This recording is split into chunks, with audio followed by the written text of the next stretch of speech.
This is a video to show you how to dip pieces to avoid this crawling that sometimes happens on the elephant, sometimes happens on the family plaque, the dream plaque, pieces that have big openings on each side. They're long this way, so that if you dip it this way and then dip it this way, the glaze pulls up inside and it gets very, very heavy.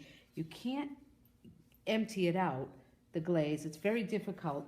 Well, we did a lot of tests to see if we could figure out what it was that made it do this. The same with the elephant. When you dip it this way and then you take it and you dip it this way, it pulls a lot of glaze inside, and inside and out, I guess, because we find that it does this. Sometimes you get this crawling. Well, I did a lot of tests, and on all the tests I did, every piece that I dipped this way, or most of them, had the crawling on it. If I dipped it this way, all the way down, so you can see this one has no crawling. It was one of the tests that I did.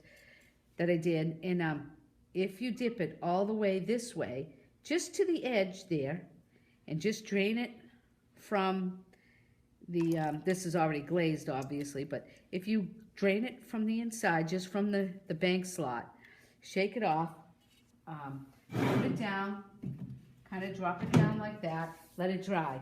If you need to do the bottom, which you don't have to do the bottom of this bag, it's just a bag.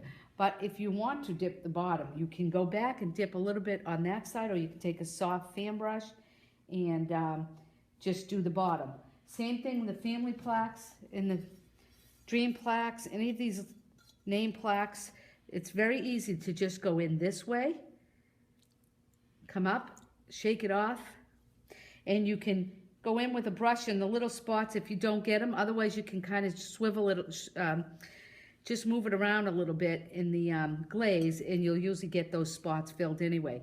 But then you can go back and do the back if you want to later. But if you dip it this way and this way, you could get some crawling. So that's just letting you know what you could do to try to avoid the crawling.